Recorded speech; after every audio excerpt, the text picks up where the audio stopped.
बड़ी बड़ी super power है, लेकिन सबकी करेंसी छोड़ के डॉलर को ही क्यों ग्लोबल करेंसी बनाया गया? ऐसी क्या मजबूरी थी बाकी देशों की कि यूएस डॉलर को ही ग्लोबल करेंसी मजबूरन बनाना पड़ा? चाहे कितनी बड़ी सुपर पावर क्यों ना हो, रशिया ही क्यों ना हो, यूएस अगर सैंक्शन लगा देता है तो रातों रात उस देश की इकोनॉमी जमीन पे क्यों आके खड़ी हो जाती है? और खाली यूएस के सैंक्शंस की ही क्यों बात होती है? ये जो बाकी देश हैं, नेपाल, श्रीलंका, साउथ अफ्रीका, बाकी देश अगर सैंक्शन लगाए तो उसकी बात क्यों नहीं होती? उससे फर्क क्यों नहीं पड़ता? यूएस ये जो डॉलर है इसको एक तरह से वेपनाइज करके बाकी देशों को चेक में जो रखता है, इसके पीछे असली रीजन क्या है? और ये सारी चीजें मैं आपको समझा रहा हूं। यूएस डॉलर की जो इकोनॉमिक्स है, जो पूरे वर्ल्ड के अंदर चल रही है, उसको समझे बिना जियोपॉलिटिक्स की अंडरस्टैंडिंग आना बहुत ही मुश्किल है। लेकिन एक बार ये चीज अगर समझ में आ जाती है तो सिर्फ दो देशों का ट्रेड देख के आप बता दोगे कि इनके रिलेशन कैसे हैं। तो इस वीडियो के अंदर सारी चीजें एकदम ही सिंपल लैंग्वेज में आज हम डिस्कस करेंगे। तो देखिए, आज से हजारों साल पहले का टाइम था और उस टाइम पे करेंसी जो थी वो नहीं होती थी।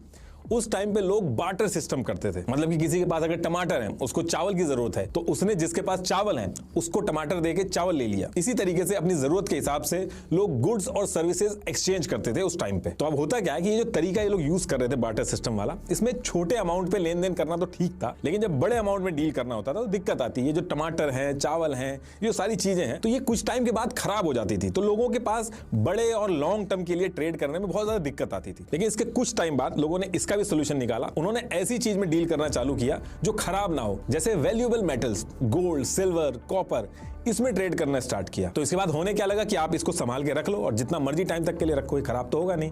तो लोग इसको संभाल के रखते थे और अपनी जरूरत के हिसाब से जिस चीज की जरूरत होती थी इसको देके उसकी जगह वो चीज ले लेते थे। और इसमें लीडिया ने क्या किया कि इसने गोल्ड, सिल्वर, इन सब के कॉइन्स बना दिए ताकि लोग आसानी से ट्रेड कर सके। तो ये जो स्टेप लिया लीडिया ने, इसके बाद सोने, चांदी, इनके जो सिक्के होते थे ये चलन में आने लगे। अब यहां तक तो ठीक था, लेकिन इसमें भी कुछ दिक्कतें थी। जैसे जब लोग ट्रैवल करते थे और लॉन्ग रूट पे ट्रैवल करते थे और बहुत बड़ा ट्रेड करना होता था, तो ये जो गोल्ड, सिल्वर है, ये काफी भारी होते थे। इनको मैनेज करना, रास्ते में चोरी से बचा के रखना और अच्छे से ट्रांसपोर्ट करना, इसमें दिक्कत आती थी। तो टाइम के साथ साथ ये जो दिक्कत थी, इसका भी लोगों ने सोल्यूशन निकालना चालू किया। मान लो किसी को दिल्ली से मुंबई जाना है गोल्ड लेके, तो दिल्ली के अंदर कोई व्यापारी है, उसको ढूंढ लेते थे लोग और उससे कहते थे कि देखो, हमें इतना सारा सोना लेके ट्रैवल नहीं करना है, आप ही हमारा गोल्ड जो है ये अपने पास रख लो। जब हम मुंबई पहुंच जाएंगे तो आप मुंबई में आपके जो जानने वाले व्यापारी हैं उसको बोल देना, वो हमें वहां पे पहुंचने पे सेम अमाउंट का गोल्ड वहां पे दे देगा और आपका जो बनेगा वो आप ले लेना। तो ऐसे केस में क्या होता था कि दिल्ली के अंदर जो व्यापारी था वो सोना रख के एक पेपर पे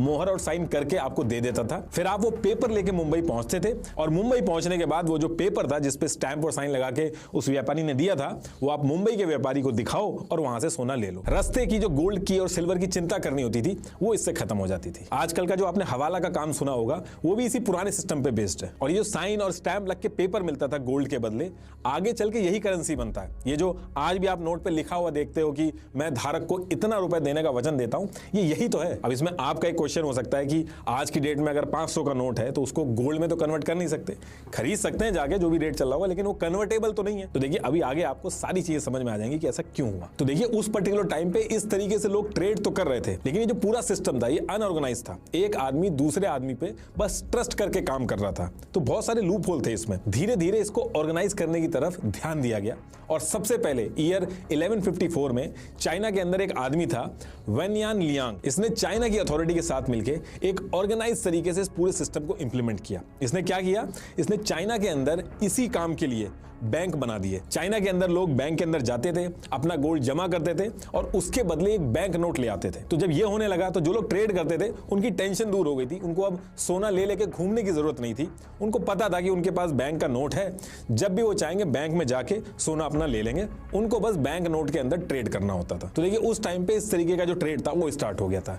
ये वो नोट है जो उस टाइम पे यूज होता था। अब इसके बाद 13वीं सेंचुरी के करीब यूरोप से मार्को पोलो चाइना पहुंचते हैं और वहां पे ये जो पूरा सिस्टम चल रहा था नोट वाला, इसको देख के काफी इंप्रेस होते हैं। वापस यूरोप में आते हैं और यूरोप के अंदर भी यही पेपर वाला सिस्टम इंप्लीमेंट कर देते हैं। अब पूरे यूरोप के अंदर भी लोग पेपर, जिसको करेंसी बोला गया, इसमें ट्रेड करने लगे। धीरे धीरे बाकी जगह भी पेपर करेंसी का यूज होने लगा। लोग अपना गोल्ड, सिल्वर ये सारा बैंक में रख के टेंशन फ्री होके पेपर करेंसी के थ्रू ट्रेड कर रहे थे। और यूरोप जो था, यूरोप के अंदर इन्होंने अपनी करेंसी को नाम दिया था पाउंड स्टर्लिंग। इसमें हर चीज प्री डिफाइन कर दी गई थी कि एक स्टर्लिंग है तो उसके बदले में कितना गोल्ड मिलेगा। जैसे उस टाइम की बात करूं तो मैं एक स्टर्लिंग में करीब 7.3 ग्राम गोल्ड मिल रहा था। मतलब कि अगर आपकी जेब में 150 पाउंड स्टर्लिंग है तो करीब 1 केजी से ज्यादा सोना